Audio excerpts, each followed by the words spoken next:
Welcome to r/PettyRevenge, where this lady gets her revenge on a woman who keeps trying to force her to lose weight. I lied to my friend who was annoying me with indirect weight loss talk and made her look foolish. This happened a while ago. I was 39 back then and gained about 50 pounds when I was pregnant. My friend Mary, who was 55, had no kids herself, so she had no first-hand clue about how some people's bodies can change. Mary was careful not to say anything directly about my weight, but I could tell how she felt because she made lots of comments about diet and exercise. I figured I would lose weight breastfeeding, as I had with my other babies, but they were born when I lived in a different city from Mary, so she didn't see me in person then. When I went over to Mary's house before, she used to offer me snacks like chips, but now she started offering me only things like cut veggies with 0-calorie dip. She tried to convince me to go on walks with her, but I was exhausted. I had to go back to work full time and I got enough exercise already, so I almost always said no. Once, I even spotted some chips in her kitchen and said,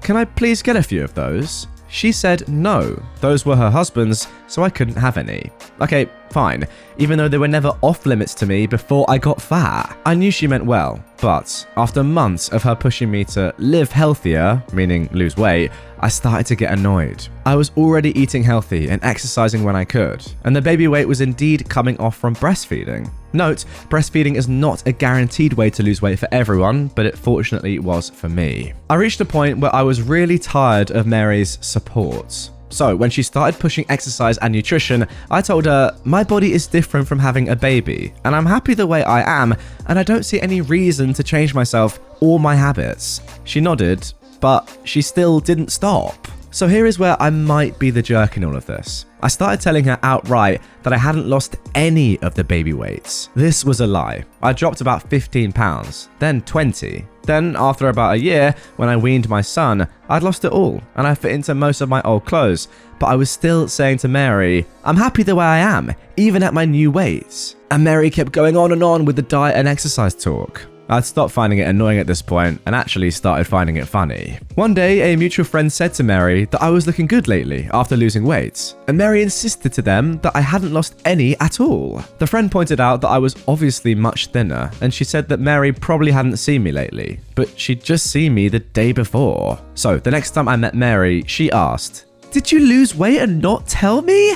I said, "Yeah, maybe a bit." She thought I was in the wrong for telling her all along that I hadn't lost weight. But I said, come on, you have eyes that work just fine. Instead of noticing me getting thinner right in front of her face, she somehow got stuck in her mindset that I needed support to be healthier. And as a result, she looked like a fool in front of at least one mutual friend, and maybe others too. To be honest with you guys, I don't really think that OP can possibly be in the wrong here at all. You didn't actually lie to her. I mean, is it your right to tell her that you're losing weight? If you are losing 20 pounds, that should be pretty obvious. Like, that's not your duty to say, by the way, Mary, I've lost 15 to 20 pounds. Stop trying to force me to lose more now. It's getting a little bit weird and harassy, for want of a better word. Like, you're not really lying, are you? You weren't happy with your weight, and that's all that really matters. Simple as that. The fact of the matter is, you would notice if someone lost 20 pounds. I'm sorry. For those in Europe, what's that? About 8 kg? That's a lot. And actually, that is roughly the amount of weight that I've lost in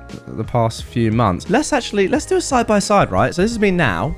You can't really see my body, and I'm wearing an oversized top, but this is me now if you're watching on YouTube. And this is me, at least my face, 6 months ago, 7 months ago, about 10 kg heavier, roughly 25 pounds. Is that 22 pounds? Could you notice? Maybe you couldn't. And maybe that's how I store weight in my face. But if you saw my body, you could. Because trust me, I used to have the biggest bunda of all time, and now it's faded away to nothing. You're going to get on my OnlyFans to see that, guys. And that is coming soon, I promise. Nonetheless, let's get back to some sense of normality here. I don't think that what you did was wrong at all. It was very good revenge for someone that was a bit too obsessive about your body, for a reason I can't quite understand. Now, before we carry on with today's episode, first of all, I have some incredible shout outs to give. As you can see, we have now raised over £3,000. That's a huge jump up. If you didn't know, I'm running the London Marathon in April on behalf of Kids Charity, an amazing charity that supports disabled children and their families and gives them the opportunities and just general life that they deserve. Now, the fact of the matter is that since yesterday's upload, we seem to have gained an incredible amount of money. Thank you so much. Let's get down to the supporters and see what has happened. Vladdy, Hi from a fan in Dominican Republic donates $300. Mad. I really hope that you meant to do 300 and not 3. I've just got to say that is the most insane donation I've ever seen. That's an incredible amount of money. And it's pretty incredible that someone from the Dominican Republic, which is so far away from here, London, can donate $300 to this incredible cause. I hold my hands up, Vladdy. That is, I mean, you can't even see my hands, but unbelievable. Truly unbelievable. What a generous, incredible thing to do. Thank you so much. Head on hands moment. Truly unbelievable. I'm actually quite speechless. When I saw that donation come through, I was like, what? That is unreal. Fair play, mate. Whoever you are, Vladdy, absolute legend. Tay or Ty. Yama, hello in Aboriginal. Oh, I didn't know that, even though I have been to Australia. Jackie, little skipper. Good luck in the... Should we try this? Jackie, little skipper, good luck in the run. I was so excited to hear you were raising money for such an amazing cause. Sending love and good vibes from Australia. I apologize. Thank you very much, Tay or Ty. And Yama to you too. El Jardinero. I work as a landscaper, been listening to the show for over a year now. Helps me get through the day. It's amazing you're helping so many kids. Not much, but I hope this helps. Hop, hop, hop. I will do so, El Jardinero. Just for you, my friend. And thank you very much for the cash. And thank you for being such a nice guy. I'm glad that I can help you through the day. Stevie is a nanny for an amazing little girl who has a rare disability. Working with her and her family has changed my life in the best way. I can't give much, but really wanted to donate. Good luck. Stevie, legend. Not just for donating, but for doing what you do. Absolute legend, and thank you very much. Caitlin is usually late, but always ends up watching the videos. Nothing wrong with that. I will say I am a master procrastinator, and if you are subscribed to my channel with notifications on, you'll probably see that I do often post at like 2-3 a.m. UK time, which is ridiculous. It's very late, but you know, that's just what works for me, so allow me, guys. I'm really cute. Finally, something I can agree on. I'm donating just as I'm listening to your podcast on Spotify. 5 is all I could do until I get a second job. Don't worry, you're cute though. Okay, this isn't OnlyFans, Caitlin. Keep your trousers on, but thank you very much for the $5 nonetheless. Las Vegas Cause Players Alliance. What is that? I don't know. Always glad to support a fellow charity. Oh, amazing. Let us know if a video of superheroes or anime characters cheering you on would keep your spirits up for the run. Yeah, bloody would, mate. Can I get one of those? I don't know how I request that, other than saying... Yes, it would. That'd be very cool. Love you and your work. Well, thank you very much. From one charity, although I'm not a charity, but I guess I'm fundraising for a charity, to another. Incredible.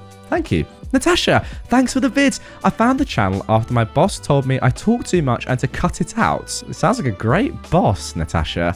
Your long videos help me get through each workday now. You are awesome. Thank you. I don't know about your working situation, because you shouldn't have to not speak and just listen to my videos. But hey, if it gets me an extra viewer and listener on my videos, then I support your boss. Natasha, seriously, thank you very much.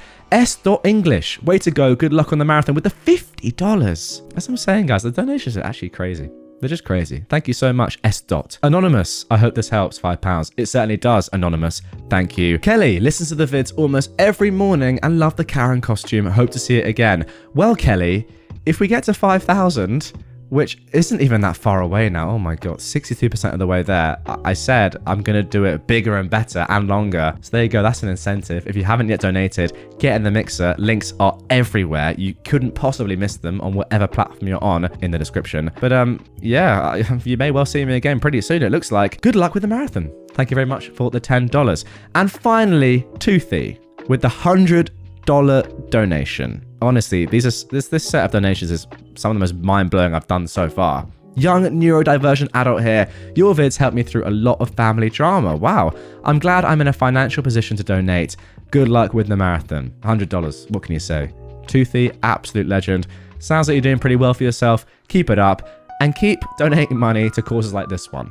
Absolute legend, mate. Absolute legend. Glad I could help. Anyway, with that all being said, incredible donations today, guys. Thank you so much. Let's get into the second Petty Revenge story. Now for our next story. Neighbor called the cops on me smoking weed, so I outed him to his family. First off, where I'm from, weed is illegal. I'm very conscious about the smell, and I understand that for non-smokers, the smell of weed is horrendous. I completely understand why, and I always do my best to avoid any discomfort for anyone. That's why I usually smoke late at night when I know that everyone should be asleep, including my downstairs neighbors. We live in an old apartment building. The thing with this guy is that he's a heavy tobacco smoker, and I can always hear him coming in and out of the terrace, mostly because he shuts that door so dang hard that all the walls shake. From the pattern of slamming doors, I can tell that he smokes his last cig at around 2:30 a.m. Therefore, I decide to go for my nightly puff at 3 a.m. I opened the windows, turned on the oil diffuser that is also anti-tobacco, and lit up my joints. 15 minutes later, cops knock on my door. Alongside them is my neighbor, and I get taken to the PD for statements. I end up with a warning for possession, a fine for disturbing the peace at night, and a sleepless night. Before this point, he wasn't exactly a friendly neighbor either, but his wife was sweet from the few interactions I had with her. The first few days after I moved in, he always gave me the death stare, but I assumed he was just grumpy. Fast forward a few days. I'm scrolling through Grindr when a new profile pops up at the very top of the list. All my neighbors are mostly elderly people, so I was quite confused as to who this is. I clicked on his profile, and it was him. I started a conversation with him, sent him a pic of my friend, with consent, to pretend that I was him, and a couple of hours later, we were sexting, and he sent me a couple of nudes. The next morning, I caught his wife before going to work and showed her everything. When he came home from work, I could hear a lot of crying, and he eventually got kicked out. It's worth mentioning that they also have a 16-year-old kid. I'm very satisfied with my revenge, but I also feel terribly sorry for both the wife and child. They didn't deserve this. So, what do you think? Okay then, very interesting revenge story here. I'm not gonna lie, at first I was kind of thinking to myself, have you literally just done this because someone called the police on you doing something illegal? Like, that's kind of what you're meant to do. And I get it, maybe it's not the most serious thing, but ultimately, if it is against the law, you are allowed to call the police, and you can't really be like, oh man, they called the police on me. That's not fair. What you're doing is illegal. However, I will say that given everything this guy had going on, the fact that he chose to do this was very risky. And ultimately, he knew it was going to annoy you, and that, you never know, something like this could have happened. It's a weird way of it coming to fruition, but I will say it's good that his wife and kid found out about this so they can get started and make a decision on what they want to do with their new life. I say new, I presume they won't stay together. Maybe they will, who knows. It's just a good thing that this came out, and I don't really care how it did, and I don't really think that necessarily matters. Good revenge, good luck to the wife and kid. Lay me off right before Christmas, I'll sabotage your replacement for me. I was an automotive technician for a decade. I went to college for a major automotive manufacturer, learning specifically on their models, but it got boring quickly. I love off-roading, so after graduating, I found what I thought would be an awesome job at a local off-road shop. The company had been in business for a long time and was kind of known in my city as the place to go for Jeep and off-road upgrade and repairs.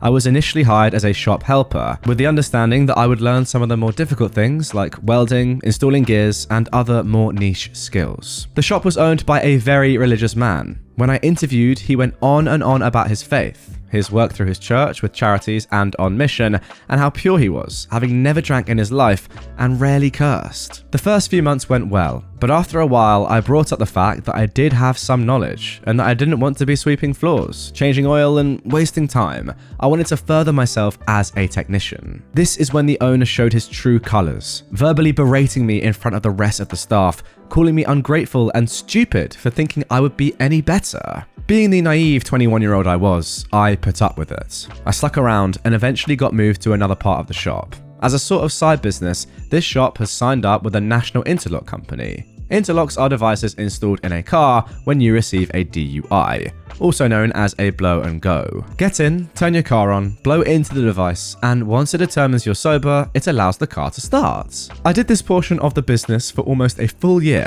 Pretty simple, installing the units, doing the monthly calibration and download of data, and removing the units when the person had completed the terms of their sentence. Just before Christmas, me and the other guy who did the installs were called into the office at the end of the day. No sugarcoating, this man looked us dead in the eye and said he was laying us off and discontinuing his relationship with the interlock company. We were shocked, especially with how nonchalant and arrogant he was about it. He told us to pack our things and he'd have our final checks to us by the end of the week. Since I was a technician, I had a full rolling tool chest and tool carts. I asked if I could have a few days to pick up a trailer to get my tools out, which he was surprisingly fine with. I went home, broke the news to my family, and started my search for a job. I was laid off on the Monday, so Wednesday I picked up a trailer from my dad and went to go and get my tools. I stepped into my old workspace to find a member of the interlock company training someone on how the interlocks work and how to install and work with them. I got a moment with the interlock employee and asked him what's going on. He said the owner laid us off and replaced us both with a single person. I went about my business, loaded all my stuff, then went in to collect my final check. I stewed over it the entire time I was loading my stuff. Surprisingly, the new guy came over to see what I was doing. We talked about the job and the installs.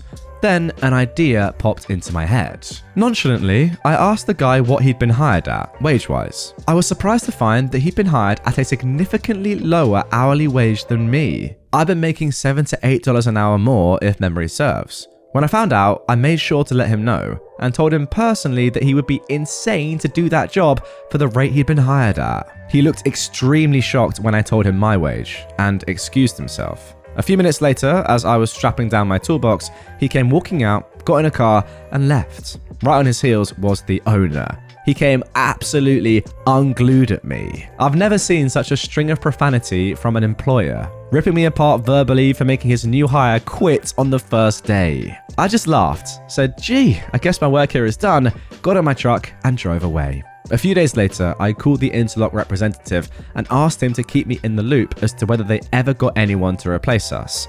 It took them almost 6 months to find a new install tech. Very satisfying. This is the definition of slimy, snaky, eely, slippery. I don't like it. The fact of the matter is, not only has your ex-boss sacked you off right before Christmas, which is the worst possible time. I mean, that's the season of giving and, good tides and all that stuff. So don't do it then if you're watching. But yeah, not just that, he's also lied to your face, right to your faces, saying we're no longer doing this interlocking stuff, but then he just gets in a new employee for cheaper than the both of you on your own, let alone combined, who's also doing the interlocking stuff. Disgraceful scenes. That should surely be illegal, right? I swear you're not allowed to say, oh, by the way, we're discontinuing your job, therefore you're sacked. Oh, but also we're getting someone in to do your job. That can't be right. Nonetheless, it's incredibly immoral and unethical. And yeah, great revenge, because the fact of the matter is, if he's dumb enough to let you chat to the new guy who's taken your role, but not really, but he actually has, then he's an idiot anyway, and he deserves not to have a new hire for 6 months. Good revenge. And now for our last revenge story of this episode. I ruined my stepmom's 50th birthday party over cake. My stepmom was a nasty woman to grow up with. Mean, vindictive, and had an inferiority complex that she used to attack anyone who was doing well, especially those doing better than her. My dad spent my childhood over the road, and my mum was in and out of inpatient facilities until she passed. So a lot of my time was spent with her being my only available carer or guardian. I won't BS and say that I was perfect, but I wasn't bad. Good student, involved in community and school activities, and as soon as I could work, I got a job. My biggest issue was that I often took an attitude with her and her family, all of whom suck to be near. These people have been in my life since I was 4. I'm now in my late 20s, and not one of them were ever supportive or kind. I had aspirations to go to school and be a psychologist, a teacher, a therapist, a veterinarian. Honestly, I think I just liked the structure school offered and wanted to continue with it after graduation. But as soon as I was handed my diploma, my stepmom handed me a notice to vacate the property. Less than a month later, I was gone. To be fair to him, my father did try to intervene and prevent the eviction since it was his home, but she was the main occupant in the house, and we were informed by a local cop that she could in fact remove me from the home and press trespassing charges if I ever came back. To this day, I think he was likely talking rubbish, but just didn't want to deal with it. So I was 18, homeless, and supposed to start college a few months later, and I'd chosen a local school and rejected better scholarships so I could stay home and save money on housing. I found a place with a man that became my best friend, and I did try to attend school, but honestly, it just didn't feel right anymore. Between full-time work just to scrape by and the mental health issues that arose in the aftermath, I couldn't continue, and I dropped out. My dad was unable to offer much support, and most of my family never cared to intervene, since she had convinced the majority of them that I'd chosen basically to go no contact with them. She would call and gloat about how hard the real world is, make snide comments about my dying mother, and in the same breath offer sympathy and support if I came back home. At holiday dinners, she would tell everyone that I was the first psychologist she'd ever seen working the till at McDonald's, and if I defended myself, I'd be chastised for not taking a joke. It was humiliating, and after a few years, I realized I could block her and she couldn't do anything about it, so I did. My life did turn around. I work as a pastry chef in a bakery I adore and would love to buy someday if the owner would let me when he retires. It's not a life I ever imagined for myself, but it's a good one that I share with my fiance, and I wouldn't trade it for anything. In the past 2 years, I resumed contact with my dad, and as a result, his wife again. He's still a doormat and she's still horrific, but she's not picking on a little girl anymore, and I bite back now. I've also managed to contact my mum's family, who have been estranged from her for decades before she died, and met people who could truly have loved me if they'd known I existed. Dad's family are kept at arm's length, but I now finally have a family that I can talk about when my friends are discussing holiday plans, and that's all I ever wanted. Doing what I do for a living, I always show off a bit at family gatherings, and I've often made custom cakes for relatives when asked. Boundaries have been established, and after the first cousin who tried pushing them found herself without a cake on her son's birthday, they are respected. My stepmom hates my job. She hates that I'm happy, that I don't care if I'm a bit plump, that I'm engaged and she's not allowed near the wedding. She hates that I'm good at what I do, and try as she might, the only thing she can ever insult is the fondant. Which, fair, I don't care for it either. At my dad's birthday party last month, I baked a lovely 3-tier red velvet cake for him and provided numerous pastries as well as a cookie buffet. My boss is a godsend for letting me use his industrial kitchen to make all of it. Day of, all my stepmom could say was my cake tasted like a box mix, and that was it. 2 decades of abuse, and I was finally done trying. I spent days making everything I provided, all free of charge, and she compared my labour and knowledge to frickin' Betty Crocker. No shame to anyone who bakes or likes Betty, or any other box mix by the way, but it's like comparing fast food to your own home cooking, and the fast food being preferred. A total slap in the face to the hours of labour and effort, and years spent honing and perfecting recipes. She asked me at the beginning of February to bake her cake for her 50th. No other details other than she didn't want red velvet, and it was for 100 people. I agreed.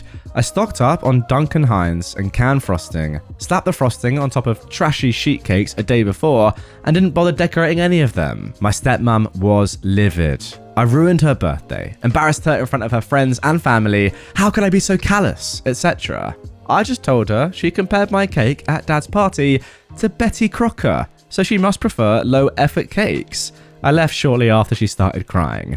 Apparently, she'd planned on Instagramming the party and had planned on my normal quality of care for my desserts. Dad didn't care. He just said it was best if I'm not around her for a bit and we meet up somewhere other than his house. I don't want to be near her again, and I hope her family choked on that dry-ass cake. What a way to end today's episode. Someone is extremely ungrateful, then expects something from someone they've been horrible to and just not appreciative towards, and they don't get it. That is the definition of a good revenge. Is it petty? I don't even know. I think it's just like correct. Is there a subreddit called r/correct revenge or vindicator revenge, or I didn't want to do this but I felt like I had to in the moment revenge? Because this is what it is. It's a great piece of revenge because she has inferred from her actions that she prefers instant cake, and that's what you've given her. And therefore all you can do is hold your hands up and say, but I genuinely thought you preferred instant cake out of the oven, you know, out of a packet. It was your actions that led me to do this.